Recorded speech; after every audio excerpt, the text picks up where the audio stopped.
Hello everyone, this is Andrew. Welcome to Keen on America. On July 4th, 2026, America will be 250 years old, an anniversary that will, no doubt, be greeted with a mixture of celebration, contemplation, and resignation.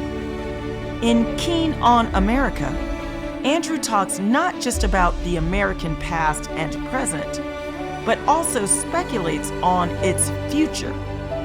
What, Andrew asks, will be the 21st century fate of this now venerable American Republic? Hello everybody, it's Saturday, September the 13th, 2025. I think this will run tomorrow on Sunday the 14th.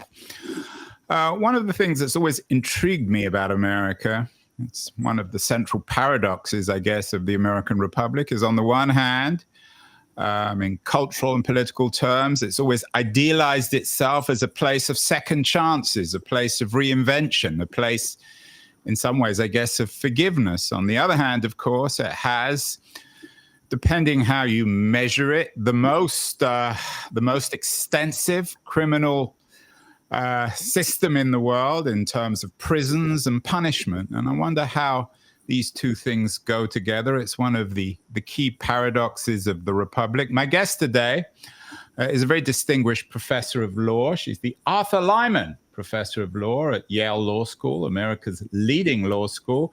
And she has a new book out on punishment. It's called Impermissible Punishments: How Prison Became a Problem for Democracy. As I said, Judith Resnik teaches at Yale, and she's joining us from New Haven in Connecticut. Judith, before we get to the book, is that a fair paradox? Is that a fair way of framing it? On the one hand, America is supposedly, or thinks of itself as a place of second chances, of reinvention, and yet on the other hand, it has this incredibly unforgiving criminal justice system? I want to separate out. So first of all, yes, at the moment we have a very unforgiving, but actually saying we is a little bit of an overstatement because, as you know, each state runs its own system, plus there's a layer of the federal system. So that means that there are a variety of different systems, and some are more or less, if you want to say, forgiving or less punitive than not. Many are radically way over punitive. But the intervention of this book is to tell the story as if America grew its own system out of its own ideas, is to miss that the development of punishment ideas, norms, purposes, practices, modes is a transatlantic development starting in England and Europe in terms of the US story in the 1700s and moving forward. And one of the elements that have been missing in discussing the United States is the seeing clearly that the amount of thought and energy that went into thinking about what you can do to people who are in detention has been a transatlantic project. De Tocqueville, who wrote, as you know, because I've heard you speak about him, on democracy, and came and visited prisons in the 1830s, he and another young minor aristocrat named Gustave Beaumont. Yeah, and of course, that's why they came. They didn't come to study democracy. They came to study prisons. Well, they came to study prisons. Their journals actually are full of things not related to prisons, because they were also coming to have a graceful exit for a little bit from France with its tumult that they were in complicated relationship with. And when they visited prisons, they were astute in a host of ways. But Tocqueville described them accurately as despotic. And his translator, a German man who became very famous named Lieber, criticized them for how could you, kind of in the timbre you were describing about America, in this great country, describe it as despotic. And de Tocqueville and de Beaumont weren't saying it negatively. They, like Lieber and most of their era, took it to be appropriate to exercise authoritarian despotic control over people who were in detention. How you did it, whether it was chaotic, crowded, single cell, however you did it, you could debate. But the accepted idea was that it was permissible to radically intrude on human autonomy for the people who were detained after conviction. And that idea isn't born in the United States. It's shared by a whole bunch of people. The United States has unfortunately continued beyond, but not always. So I just one of my hopes is that people realize how hard the question is of how you punish people in our current democratic orders, because the book is Impermissible Punishments, How Prison Became a Problem for Democracy, and back to de Tocqueville and despotism. If you don't think people are equal people once they're convicted, or for race, religion, ethnicity, gender, pick your category, then you don't have as much of a problem about how you punish them. You might want to be humane or not. You might want to be careful or not. You might want to be useful as a utilitarian. See Jeremy Bentham. And Jeremy Bentham was actually concerned about the well-being of all the people who were in detention for utilitarian, and he didn't want to talk much in a moral timber, but he's a very interesting. But let's get to Bentham, because Bentham, of course, was also the architect of the famous Panopticon, yes, which he tried to sell to the Enlightened despot at the time, or his brother tried to sell to the Enlightened despot of the time in Russia. The idea of prison and surveillance, of course, very much developed by Michel Foucault, the French historian, in his famous work, Discipline and Punishment. It was Discipline and Punish, I guess, in the French translation. When it comes to punishment, Judith, and de Tocqueville, and Bentham, was prison imagined as a place of reform or of punishment, or do those two things go together? Because it comes back to my initial question about second chances.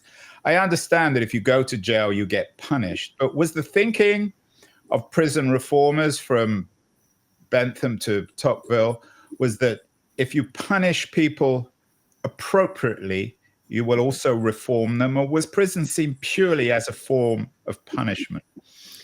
I'm going to slow down and disaggregate for a minute and come back to Foucault, who got, in some respects, Bentham wrong and in other ways right. So if I slow down for a minute, there are about a half a dozen major Enlightenment figures who start thinking about punishment. And if we back up, because you mentioned the monarch of the time, the people who ran, monarchs, gods, who ran countries could punish willy-nilly any way they wanted. The intervention, first in Italy by Beccaria, Cesare Beccaria, then Bentham, Tocqueville, a whole bunch of people, John Howard, Lucas, we can go on, was, excuse me, you have to reason and have good reasons to punish, which is a way to answer your question. Because the reasons they proffered weren't all the same. Some were retributivist punishment, wanting to just be angry. Some were looking an eye for an eye, essentially, right? Good old biblical punishment. Some were reformers, and John Howard believed that through redemptive suffering would get reformation. We call it rehabilitation more now. Some, Jeremy Bentham, were utilitarian who said, what I really want to do is deter future crime and scare the wits out of you to not commit crimes. And one of the ways to do that, which is why Foucault was wrong, is in the Panopticon prison that Bentham envisioned and wrote a whole bunch of descriptions about. You were supposed to have a big observatory tower. People were supposed to come in because Bentham wanted to show people that it was bad to be there, so that your rational acting calculus would be that you would not commit crimes.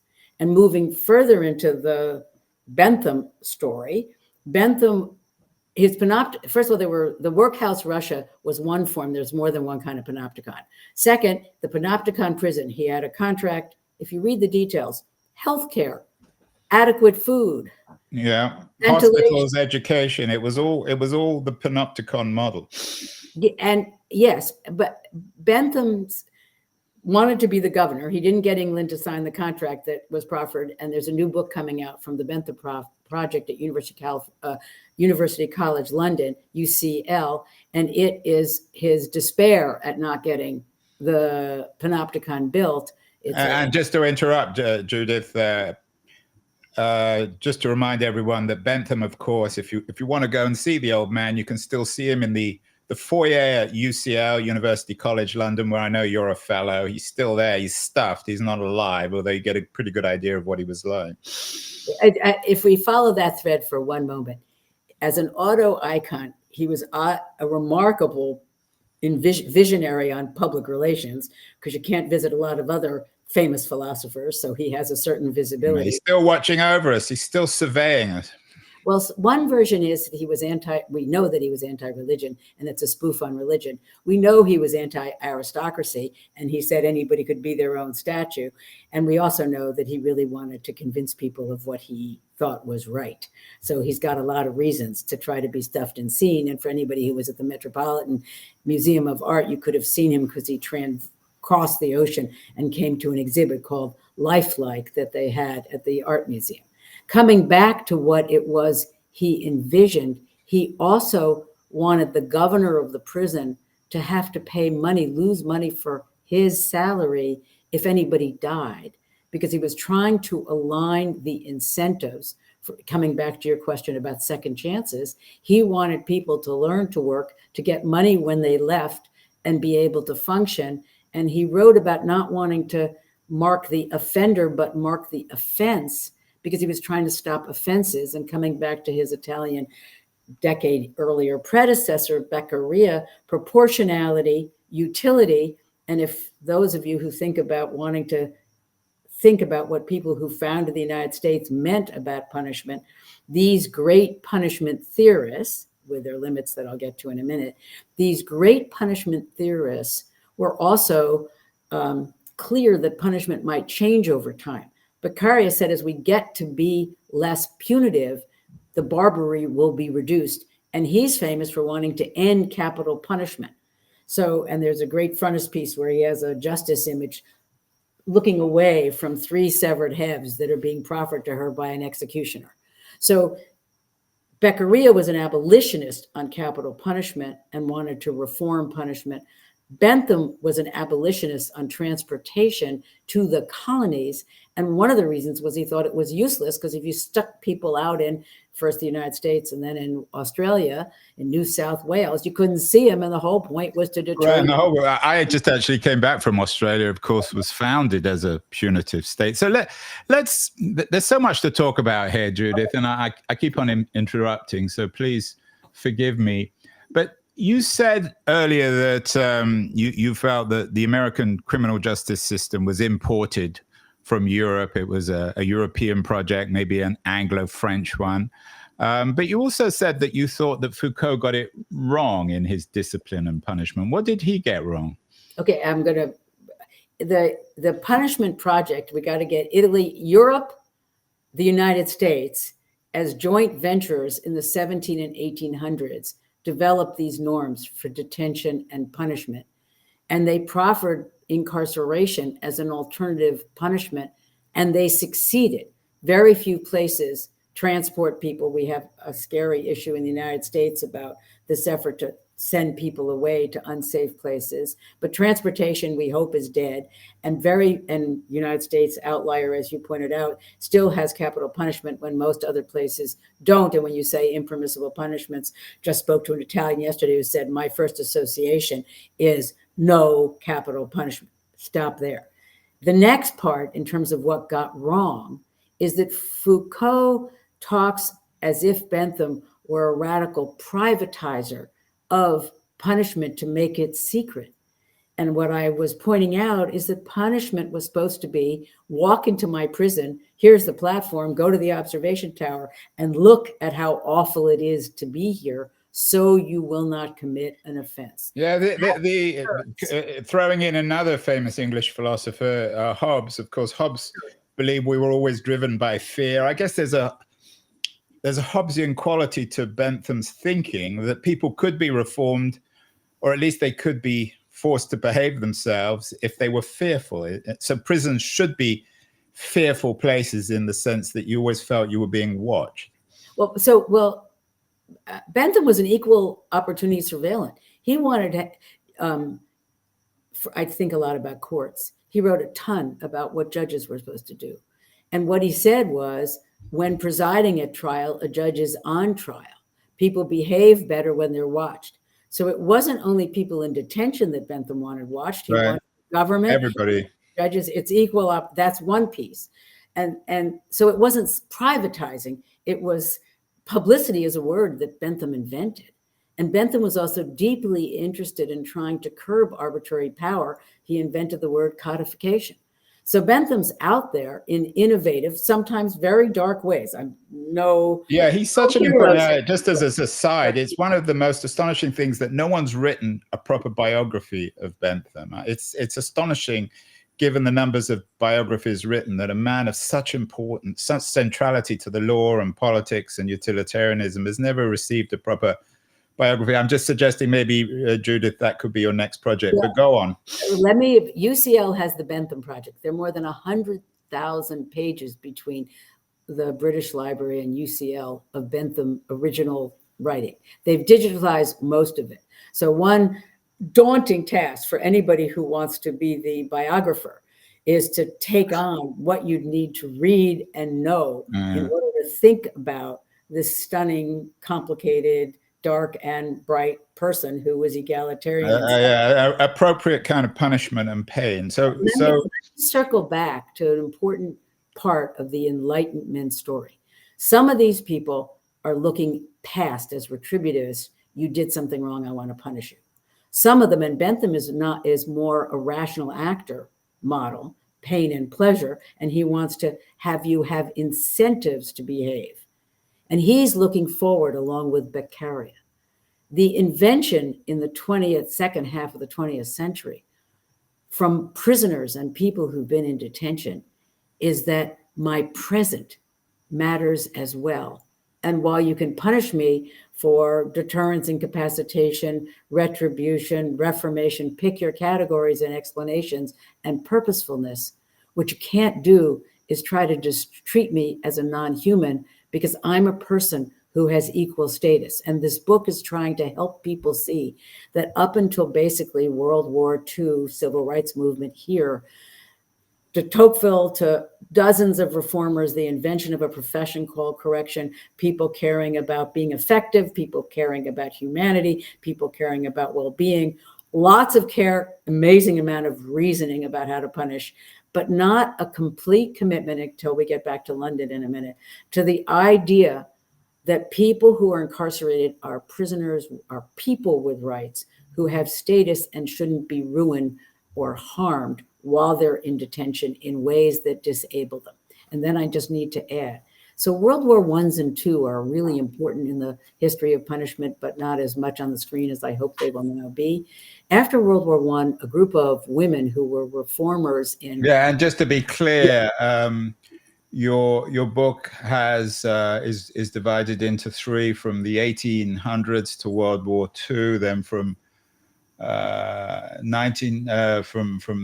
65 through to 70, and then from the 70s today. Let me ask you one other question before we get into the details of the book, Judith. Sure. It's a broad question, a non-legal question. Often, and you know this better than I do, many histories, particularly in a Foucaultian tradition, and also a leftist tradition, treat the development of criminal justice and in the West and democracy, and we'll come to democracy in a minute because your subtitle of your book is How Prison Became a Problem for Democracy. They treat the democracy project, the liberal democracy project, as if there's an element of cruelty to it.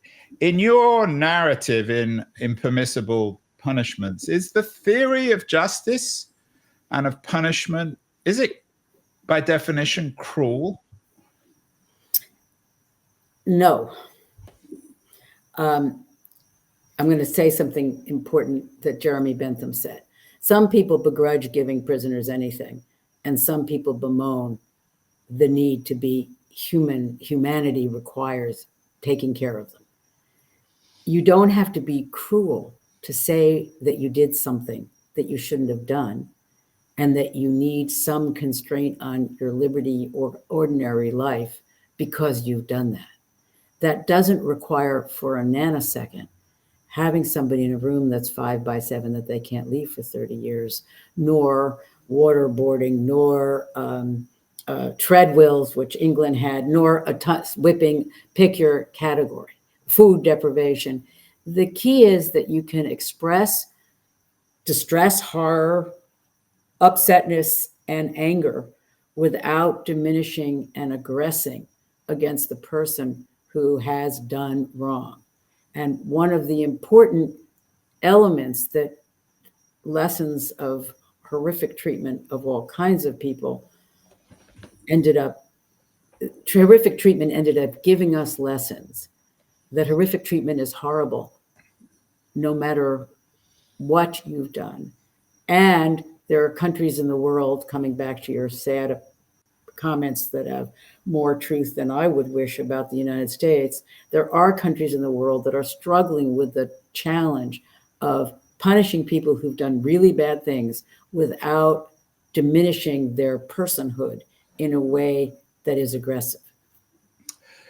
Judith, you've described the American punishment system as being inherited from Europe, from the Anglo-French tradition. You've mentioned de Tocqueville and Bentham, of course. But the American Republic had one thing that France, England, most of Europe didn't have, which of course was racialized slavery. How does that fit into your narrative of the first part of the history of American punishment and how prison became a problem for democracy?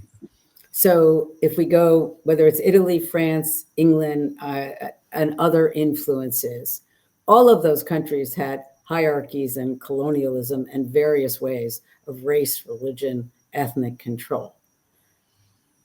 In a 1780s atlas trying to sell the glories of Amsterdam with 100 folios, 20% of them show houses of detention, orphans, old people, men's house of corrections, women's house of corrections, on and on. So the idea of control of something seen as deviant or other is not alone. And of course, slavery existed in many parts of the world. U.S. has a horrible pact with slavery at its founding that is still part of 21st century struggles. So race is really important in the story. And race is a driver of forms of disability. And it is the understanding starting in the 1950s of the similarity between practices in prison and practices on plantations and practices in concentration camps that moves the world internationally to recognize the right that people of all kinds have to be understood as equal in terms of rights at some level that limits the harm that can be the harm that the country or entity can do to them. So if I just back up for a minute to the great feminists in the 1920s in England, who were the first of their kind to say, prisoners after World War I, prisoners have rights, whether you're political, whoever you are, suffragette, whatever you are, you should be understood as a rights bearer, and prison can be torture. By then, there's something called the International Penal Penitentiary Commission. Europe and the United States, some South and Central America, some colonies around the world are part of an official government appointed every 5-year Congresses. What should prison look like? What should the rules be?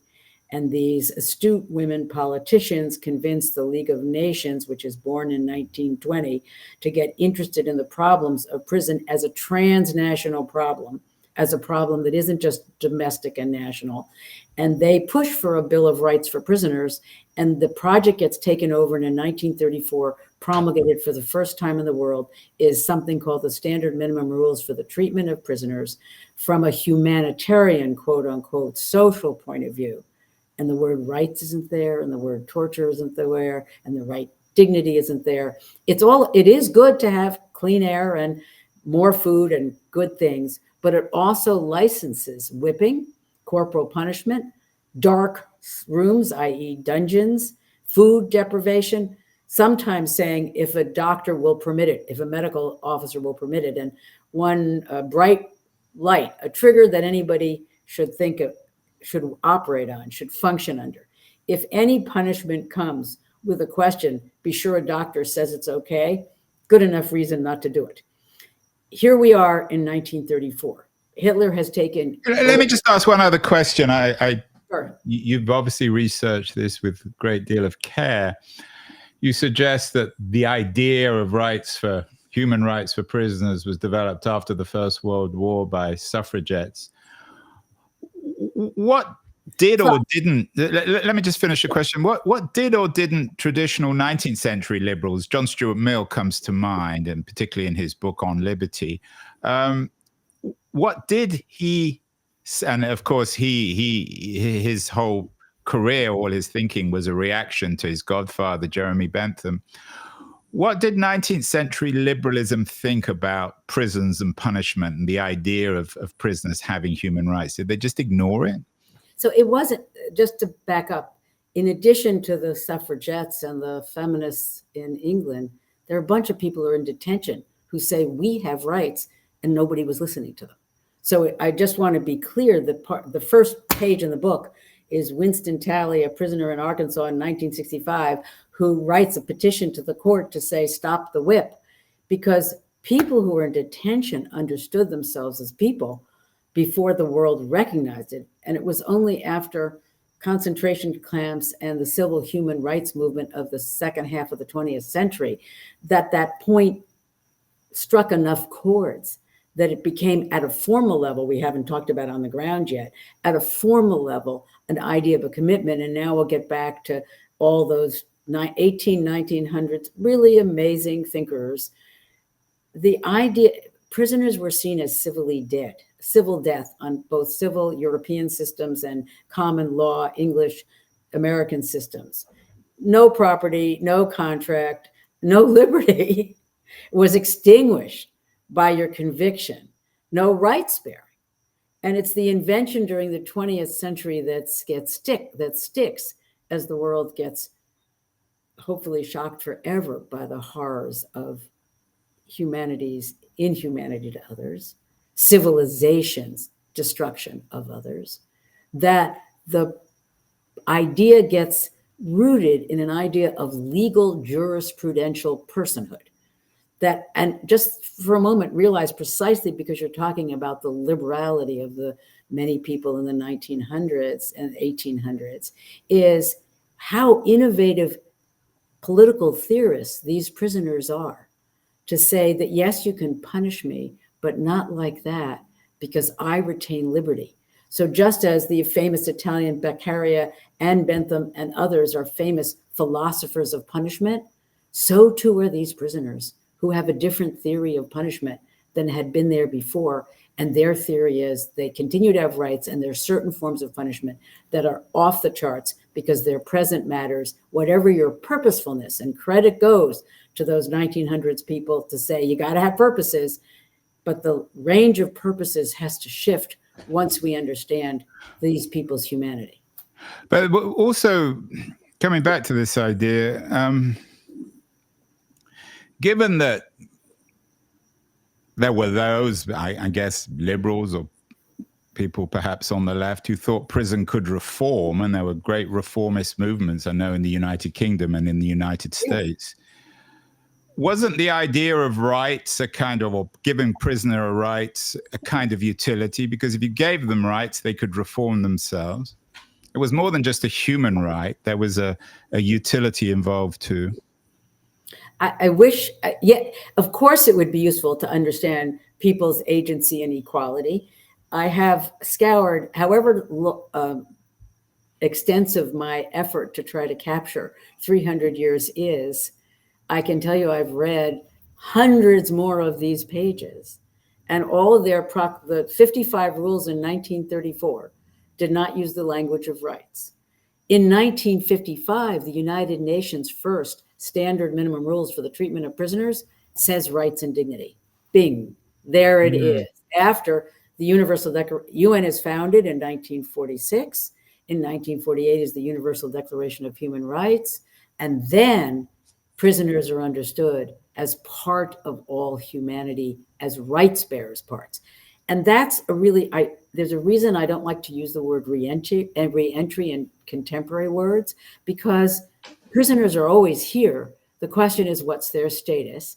And to take seriously the desire to confine, punish, or do something to represent the wrongness of conduct that has occurred, it's a problem to figure out once you really take seriously the project of rightsdom, how to behave. You've pointed out, of course, it would have been useful, and it is useful, and indeed, riding on your coattails, it's super useful to realize that people need to be understood as agents of change. And yes, you can find in some of these writings, if we get into the weeds, a debate about how harsh should you be? How much should you whip them? Because don't you want moral reflection?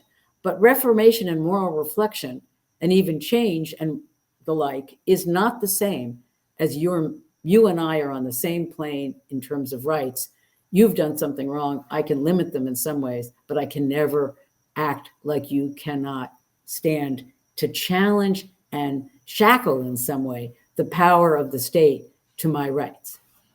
So we have this, you presented this as a universal phenomenon. Is there any difference between the US and Europe, given that punishment and prisons in the US, I think, were always larger, perhaps more dramatic and more controversial in their own way than in Europe? Or is that oversimplified? Yeah, sorry, it is oversimplified. There's this the biggest building in 1780s in Amsterdam is that men's house of detention. And it's the largest of that decade. So large scale detention is not unique to the United States. The United States has larger scale detention now and very large buildings. Absolutely. But so do some other places. The other place that comes to mind is China. What other places are you thinking? Well, let me also be clear. I am trying to capture ambitiously the transatlantic, and this isn't a global history. There's a very interesting book called The Global Convict. There are other books, but limiting my scope to some extent. The second is that the divergence after World War II is many countries in Europe understand that the welfare of people inside and outside prisons or detention or homelessness or wherever you are, statelessness, everyone's welfare is linked. And that understanding generated a set of social basic benefits, housing, education, healthcare, and the like for everyone. So when people are in detention in the United States, they are actually housed and have some rights to minimally adequate, we hope, health care that people who are on the streets do not have because the United States doesn't share that commitment. So one radical divergence between the two systems that is a 20th century divergence comes after World War II, with the US not having the kind of social welfare scaffolding that the European countries have. Step two, in the 1960s and 70s, US prisoners are in court before they're in court in the European Courts of Human Rights at that time. They get there in the 80s and 90s as enforcing the European rules on prison and the like. And as prisoners come to court, there is an opening for the potential for a serious encounter between rights and punishment that will mitigate some of the harms. As I recount in the book, which also has the history of the only whipping trial in the United States, a transcript of justifications for whipping in the 1960s, and then a discussion of Arkansas's terrible prison system, that a judge says it's a dark and evil world, and the entire system is cruel and unusual in 1970 and needs to be reformed. And that's repeated whether you're in California or Ohio. It's not a Southern story. It's a story across the United States. There's a period of time when it looks like 60s, 70s, both the United States and Europe are struggling with this problem in comparable ways. And then what happens in the United States is the retrenchment on rights in and outside of prison in terms of civil egalitarian commitments pulls the United States back. It retreats. Well, when you say, well, what years are you talking about this retrenchment? You talk about starting in the 1980s, for example, 1981. Right. So we're talking. So the part. Before we get to part 3, let's get to part 2. So part 2 is the sunniest period. Is it in your narrative? Well, I think sunny. I mean, the sun comes out a little bit. Maybe it's not. Yes. No. I think it's important to appreciate. One of my colleagues calls this memory work, Reva Siegel. It's important to appreciate that there are eras when there are shared commitments, legislative models, statutes for prisoners' rights, not just courts at all, executive authority and courts and popular interest in making change to lessen the harm. And the harm of detention, you've pointed out, racialized, deeply, destructive of communities and health and families. So that harm is vivid along with other racialized harms in the United States in the 30s, 40s, 50s, 60s, grows transatlantic with energy and economic, a sense of economic well-being for at least some sectors that pushes for change with struggles and disagreements and variation.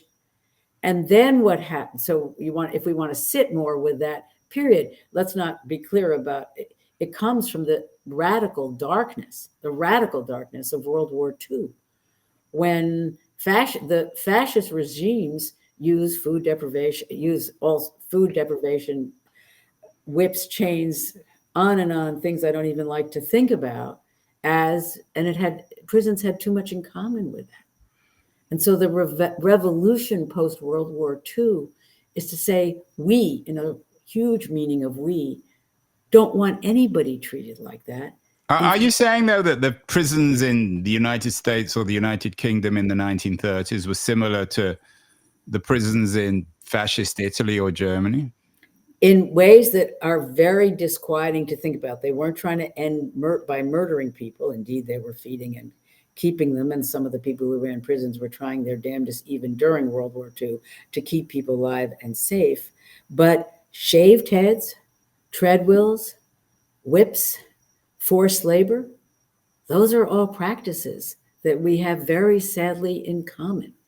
And indeed, it is the English who, in those standard minimum rules in 1934, are the fierce defenders of using strapping, birching, flogging. There are a lot of different words, but that form of corporal punishment was seen as appropriate behavior to keep something called discipline. Now we'll be back at Foucault. Keep discipline in terms of order. And by insisting on order and forced work, licensing discipline in terms of more radical punishment for people who aren't subservient and under control.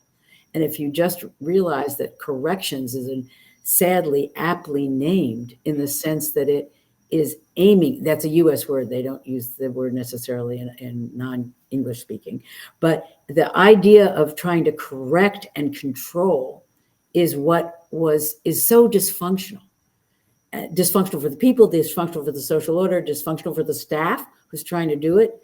If I flash forward for a moment, there's a great deal of literature about how bad it is for people who work in bad detention facilities. They have higher blood pressure, more mental health issues, physical issues. So the idea that this is a harmful activity, it's bad for everybody.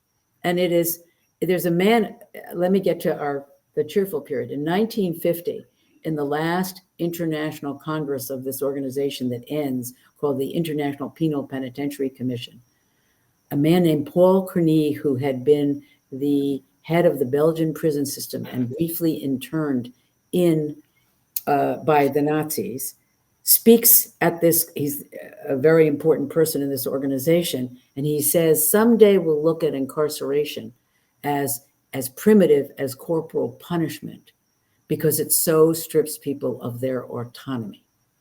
And it is that insight that you shouldn't have systems that aim to take away autonomy.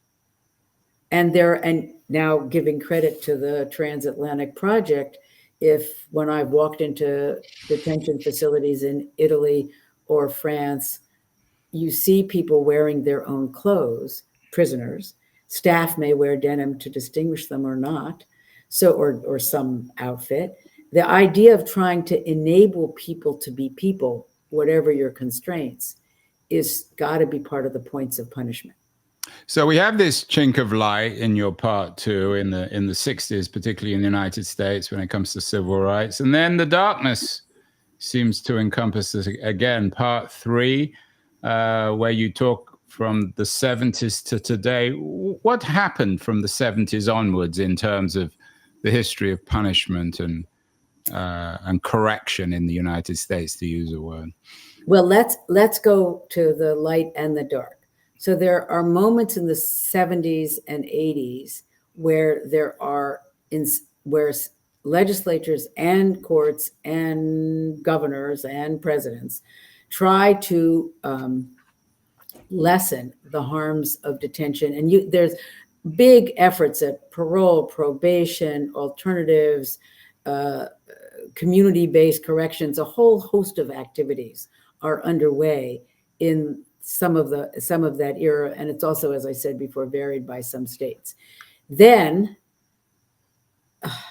the drumbeat of a war on crime, a war on drugs, these war metaphors, which we are living sadly with at the moment in the United States, should be not used because they license undue aggression without sufficient reflection. So and the retreat from commitments to figuring out more to get more racial equality and economic class equality moves the United States political realm to elect leaders who say nothing works, harsh on crime, this is useless, and build an enterprise that crosses party aisles that supports the building of secure, maximum security facilities. And with the rise in prosecution, if we do the history as is of interest to both of us and hopefully other people, crime and prosecution rates were relatively flat, and incarceration rates. And in the 80s, it takes off. If we just take step by step, you put a bunch of people in a facility that is concrete, metal, noisy, dense, you increase the crowding, you have to pay for staffing, you underpay the staff and undertrain the staff. You're desperately struggling for control. And some of those people are mentally ill, and some of those people have done violent things, and everybody's out of their depth. And what they're trying to do is keep control. So you watch in the United States the growth of the expansion of the use of something called solitary confinement, 24/7 in a cell or 22 hours in a cell, small, minimal opportunity for any physical or social interaction. You're watching the growth in a variety of ways of more punishment, with, sadly, as you were describing the United States at the very beginning of this, no social utility for building a country where people are. So do we have in this period a divergence, and does the privatization of the prison system in the United States, to some extent, does that play a role in this? Privatization is something that we need to talk about. Somewhere between 8 and 12% of people who are incarcerated in the United States after conviction are in private prisons, run by private companies. That's different from, do you outsource food, healthcare, a whole bunch of things, or private pieces? And by the way, England is big into the private sector of prison provision too, as are places around the world. And global corporate private prison providers are an important part of the story, with a segment of the market here. The important part is, in coming back to the European commitment, in 2006, there are European prison rules that talk about normalization and regularization. Get prisons as close to regular world as you can, because everybody's going to get out, or almost everybody's going to get out. And it's not very helpful to anybody to disable them. Then you have this transnational corporate power. Some of those corporations sell that they're providing care and they're complying with rights regimes. So there is a potential to use the private sector for good as well as not so good. And there's a debate about whether private can do better or not. There are some systems that say you're not supposed to use private prisons at all, but you got to define it. So the issue of one is who does it, but whether you're public or private, you should be governed by public rules. Right now, we've got ICE detention and immigration in the United States that is a lot by private companies. But of course, the point should be whoever's doing it, you have to comply with rules about how you treat the people who are inside. So if you want to go dark period, you could talk 1970s to now, a basic commitment to prisoners as rights bearing, with the view that we're disagreeing about what it means. Europe says as much as you can, take away as little as possible. The US says everything's taken away. What do we have to give back? If you do it in a very crude So very, very simply, Judith, is there a fundamental cleavage then between the US and Western Europe after the 70s or no? The answer after the 80s is there is a cleavage that has deepened because Europe continues to have a stronger commitment to a human civil rights model. And the United States, writ large, not all states, have retreated from that form of commitment that is licensing behavior in the United States prison system that wouldn't be formally licensed in Europe. But let me just underscore, I keep saying the word formal. Having rights on paper, I'm all in, but having rights on the ground is all the more important. And so France, where I was last year, speaking about this, the front page headlines are incredibly crowded prisons, unsafe prisons. Having the rules on paper requires translation in practice, which requires political will, which gets me back to good old Jeremy Bentham and how annoying it is to have to provide resources for people who've done ill. And one has to realize you're providing resources for yourself as well, because we're all in this together. So finally, the subtitle of your new book, Impermissible Punishments, is How Prison Became a Problem for Democracy. Why, in your view, has prison become a problem for democracy? And of course, also, how do we try to address this problem? How do we fix it? It's a problem. Let's explain democracy here. Democracy for me is more than popular will picking whatever it wants. The democratic value of each person as a rights-bearing participant in a democratic order is part of democracy. And once you are all rights-bearing, then how we punish you isn't the problem that de Tocqueville wrote about, because he said it's okay to be despotic. And if you're in a democratic order, totalitarianism is supposed to be out. And indeed, there are opinions in the 1970s and 80s where judges say, well, there's no iron curtain between the Constitution and the prison, because of this idea that the Constitution is alive and rights are alive in every space in the United States. That's important. And so then the problem is, how do we punish? And here I just want to underscore, there's a reason the book starts with a handwritten petition from a prisoner. It's because it's prisoners who had the imagination and understanding of themselves as rights bearers. You know, the UN's 2015 standard minimum rules for the treatment of prisoners are called the Nelson Mandela rules. Think about Nelson Mandela's imagination of himself in apartheid South Africa as a human being with rights. Those UN 2015 rules are aptly named because it's prisoners who understood themselves as people and convinced other people, including lawmakers, that they were. That is the important success of the post-World War II era. And the risk right now, acute in the United States, but not in other countries. Be clear.